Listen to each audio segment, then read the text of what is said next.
The past few weeks, we've been on a theme. Last week we had Gary Van Warmerdam, and he gave a wonderful workshop, and he gave the talk. So we're continuing into our authenticity and really connecting with what that looks like, feels like. So for the past couple of weeks, we've taken a deep and beautiful look at who our souls came here to be by exploring qualities of the authentic self. And we all have one, by the way. And that supports us in arriving at our center, the alignment, the place where we began, the place where we remember who we really are, one with the one. No separation, not in this teaching. This is unity. This is a unified energy that we're talking about here. And Ernest Holmes tells us in his Science of Mind textbook, the eternal has placed itself at the center of our being. The discovery of this is the greatest discovery of the ages. The greatest discovery. And it is a discovery. It is a discovery, and that's what this journey through this human experience is about. We're recognizing there's something more than just us. And as in Barb's reading, there's something much more than just this human self. There's the real self, the authentic self, the divine self. That self that's connected to all that is, was, and ever shall be. So we have been learning then the language of spirit, which are the qualities of spirit, the qualities of the authentic self. So I ran across some rules for being human recently that talk about our journey of discovery back to center, and I want to share them with you.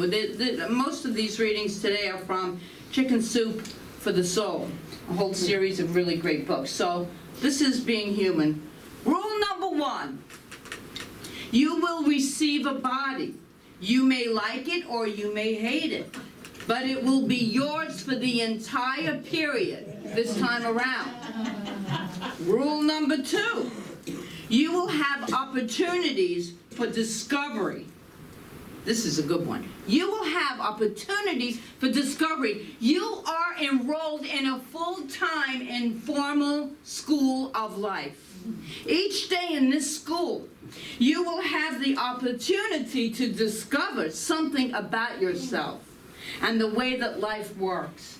You may like the opportunities, or you may think that they are irrelevant and stupid, but you will always have them. There's always a choice. Always a choice. Rule number 3, there are no mistakes. We've heard this. There are no mistakes, only opportunities for discovery. Discovering who you are is a process of trial and error, is it not? My gosh, I'm still discovering it. So failed experiments are as much a part of the process as experiments that ultimately work. Rule number 4, discovery opportunities are repeated until the discovery is made. Have you found that out? Patterns in life, and you wonder why. Different people, different circumstances, same feeling inside, you haven't discovered it yet. If you do not make the discovery from an opportunity that is presented, that's okay. It's all right, because it will simply come back around again in a different clothing and with more friends until you get it. Rule number 5. This is all about being human, isn't it? It makes sense. Discovery opportunities don't end. There is no part of life that does not contain these opportunities. If you are breathing, there's still more to discover.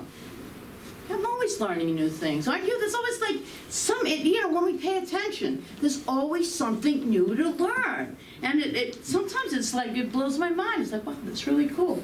I forget what I just learned recently, but it was like so simple, but it was just so powerful. It was like, didn't even think of that before.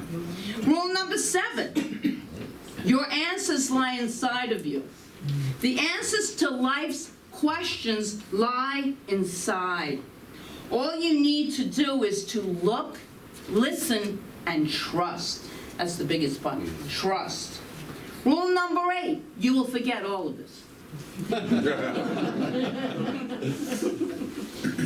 So when I ask you next week, what are the 8 rules? Tell me how you remember them, and I will be like completely impressed. In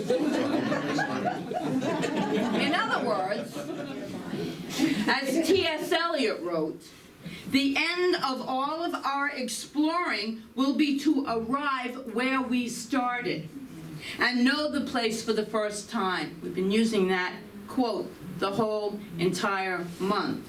And this month we have explored, we have remembered, we have returned home to who we came here to be, to our authentic selves. We have these gifts, these lights, this beautiful individualized expression of the divine that is us and is all within us. As Gary spoke of it last week at the workshop, which I absolutely loved, you know, it's like we always think that we have the human self, the ego self, and the divine self, right? Got these 2 things going on. No, he expanded it to, there's really 3. There's the victim and the judge, and then there's the authentic self watching it all. So you watch yourself have that whole discussion. Oh my gosh, if I've been doing that all week. And I did forget, and my sister, who's now living with, well, around me, she's got her own place, reminds me when I do forget. Don't you think the judge and the victim are having a dialogue right now? All right, I gotta really live this stuff. So we watch ourselves, we watch the show, we judge ourselves, and then we become the victim, and then we judge ourselves some more. So there really is this divinity watching that. And the more we become aware of our authentic self, which is that divinity, then the more in alignment with peace and well-being and control of our life, or not control of our life, but the choice. To accomplish to move into that authentic self, to accomplish this, we've looked at 6 of the 7 intrinsic qualities of the authentic self. We looked at that the first 2 weeks. So the qualities that when we express them, we know we are connected with that divinity within us. Or qualities that when we focus on them and have an intention to express them, we call our authentic self forth behind the masks that we might have up. And if you think you don't have a mask, then you're very enlightened. Because I have discovered many masks. Masks behind the masks. I'm telling you. Now start dating and you'll find out about those masks behind the masks behind the masks. It's like, really? I thought I had it handled. I thought I was pretty aligned. Wrong. So 2 Sundays ago was a cliffhanger that none of you remember. We were left hanging from this cliff. Does anyone remember what it was about? Okay. I told you that 7th quality of being human really works. It was the 7th intrinsic quality of the authentic self. And I said we would talk about that the next time. And I promised to share it this week, so that's exactly what we're going to do. To introduce and call this forward then is to this final intrinsic bring it all home quality of the authentic self. I want to tell you a story about a study that was done a number of years ago. And this is also from Chicken Soup for the Soul. A college professor had his sociology class go into the Baltimore slums. And if you watch The Wire, then you would know what that meant. But anyway, it was filled with poverty and violence and he had them take case histories of 200 young boys. They were asked to write an evaluation of each boy's future. In every case, every single case, the student wrote, he hasn't got a chance to make anything of himself. 25 years later, another sociology professor came across this earlier study. He was extremely curious to see how accurate those predictions were. So he had his students follow up on the project to see what had happened to those boys. And they were able to track down 180 of the 200. So of the 180, 176 of them had pulled themselves up out of the slums and had made something of their lives. They had, in fact, achieved more than the ordinary success. They were lawyers, they were doctors, they were successful businessmen. The professor was astounded and decided to pursue the matter further. Fortunately, all the men were in the area and he was able to find them. And he asked each one of them, "How do you account for your success?" In each case, the reply came immediately and with deep feeling: there was a teacher. Well, this really piqued the professor's interest. So he set out to find this teacher. And fortunately, she was still alive and lived in that Baltimore area. So he sought her out and asked the old but extremely sharp lady what magic formula she had used to pull these boys out of the slums into successful achievement.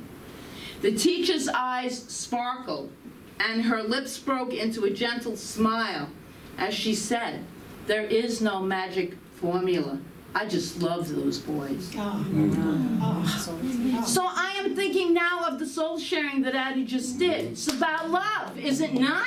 Sure. Just love. Do you think the kids in her class can feel that love? Of course they can feel that love. And it changes lives in ways that we don't know how. But love, it's always going to come back to that loving. So yes, our seventh intrinsic quality of our authentic self is love. It's love. Bertrand Russell, who was a brilliant mathematician and accomplished, although somewhat controversial, philosopher in the early 1900s, wrote in The Impact of Science of Civilization this: "The root of the matter is a very simple and old-fashioned thing. A thing so simple that I'm almost ashamed to mention it for fear of the derisive smile with which wise cynics will greet my words. The thing I mean, and please forgive me for mentioning it," he writes, "is love, Christian love. If you feel this, you have a motive for existence, a guide for action, a reason for courage."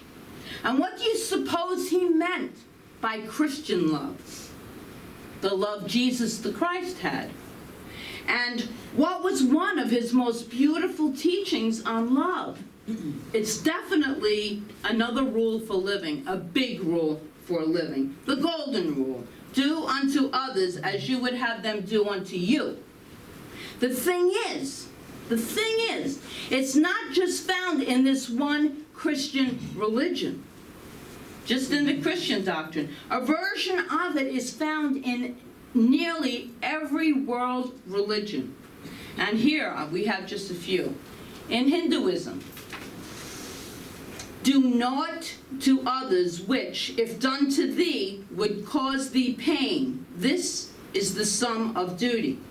In Buddhism, "Hurt not others in ways that you yourself would find hurtful."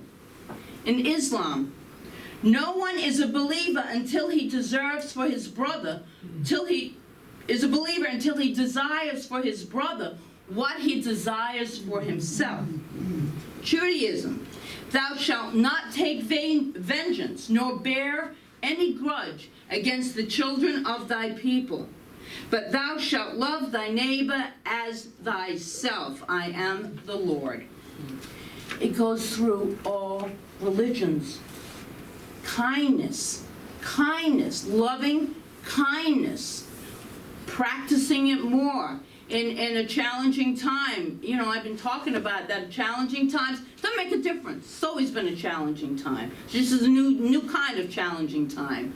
You know, so it's more important. It's very important for us to really be cognizant of being kind, just being respectful and kind as best we can. Because here's the deal. Our authentic self selves are direct descendants of unconditional love. Our authentic selves are direct descendants of unconditional love, divine love. Dennis Merritt Jones writes in Your Defining Moments this: when we strip away the many masks we wear, at the core of who we really are, we shall find the essence of love in its purest state. It is unconditional because it is without form. Love was and is the initiating spark of life, the alpha and omega, that everything in between those 2 points. It permeates, animates, and sustains all living things, holding itself back from none, judging no one or no thing. The authentic self is loved because it is the microcosm of the great macrocosm. The original self, the infinite self, being, presence, call it what you choose. In its highest vibration, unconditional love is the glue that holds all that is together and exists beyond all conditions. Beyond all conditions. We think I should finish this, but I can't. We think that we're so important, and we're on this little speck of a planet, little speck of a human life, and we're so important, and everything revolves around us, you know? And it's limitless. There are galaxies upon galaxies. There are alternate, universes, unparalleled universes all over the place. We're just not. We have 5 senses and a couple of faculties. It's so much more than that. And that's what we have to keep in mind. That's the expansiveness of the one life, the one love.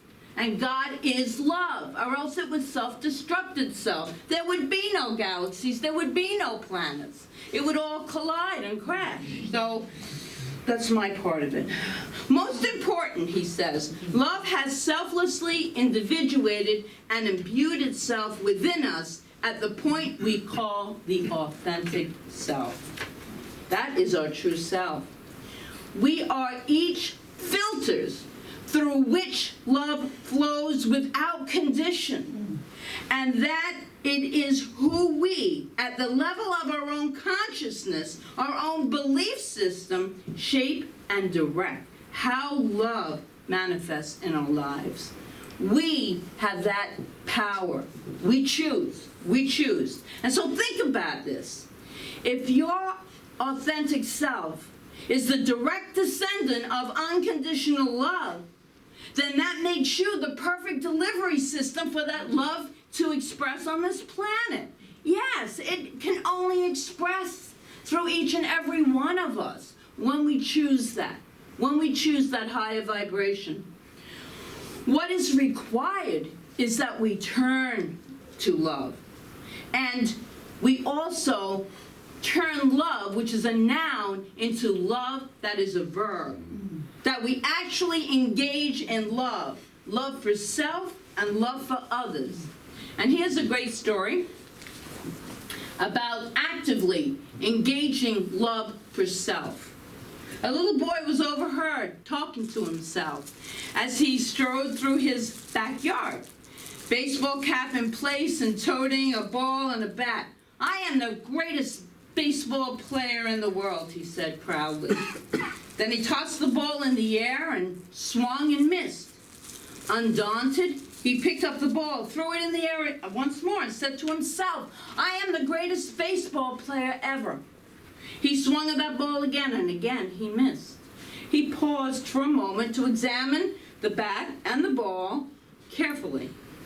Then, once again, he threw that ball up into the air and said with great conviction, I am the greatest baseball player that ever lived. And he swung that bat hard and missed the ball again. Wow, he exclaimed. What a pitcher.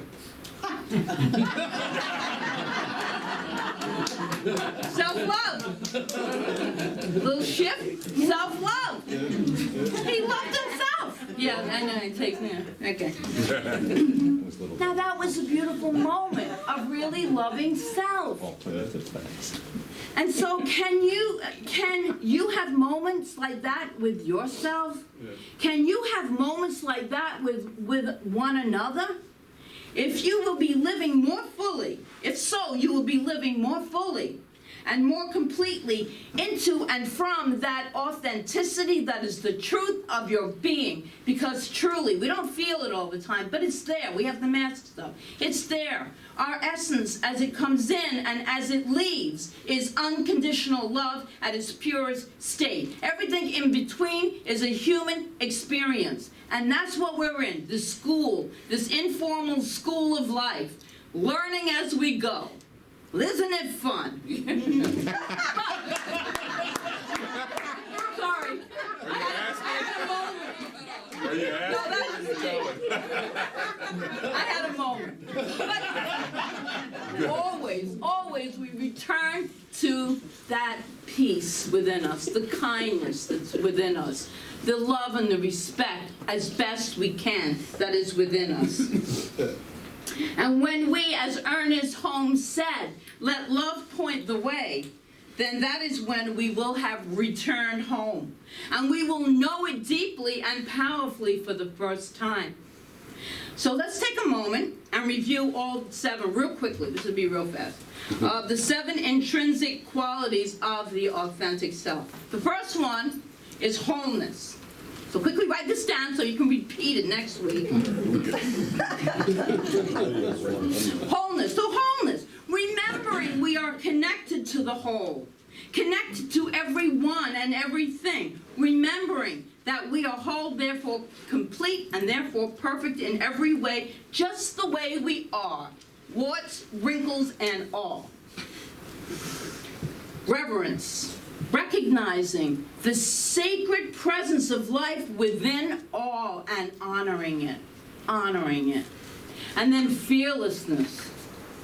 Facing life fearlessly because I know that I know that I know I am one with the one. I know that I know that I know that I really am at a very deep level. That there is only one life. That's God's life. That's my life. That's everyone's life right here, right now.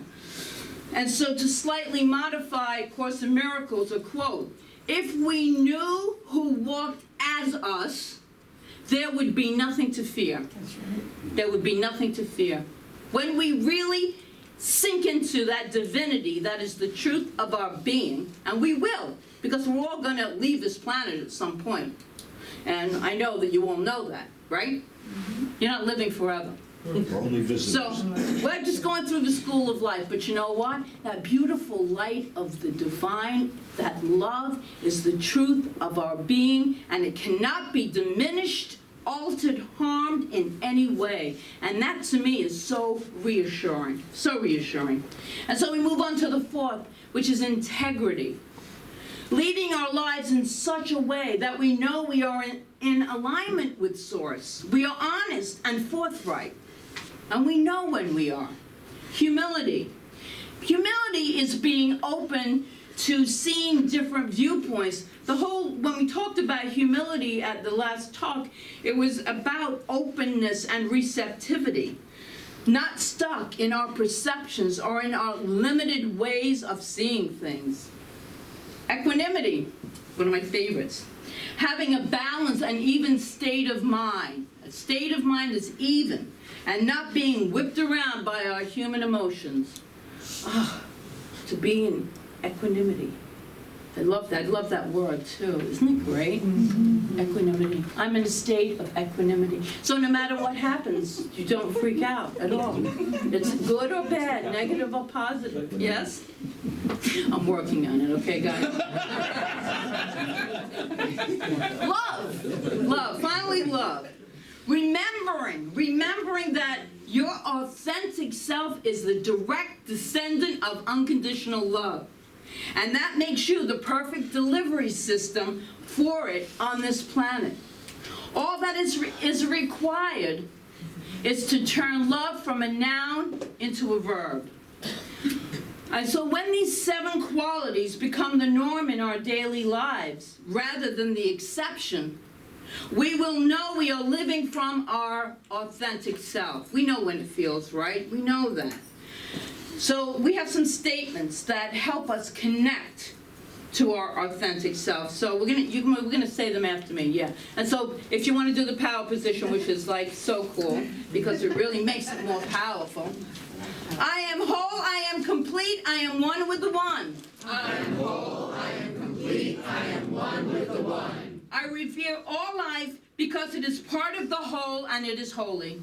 I revere all life because it is part of the whole and it is holy. It's holy, yes.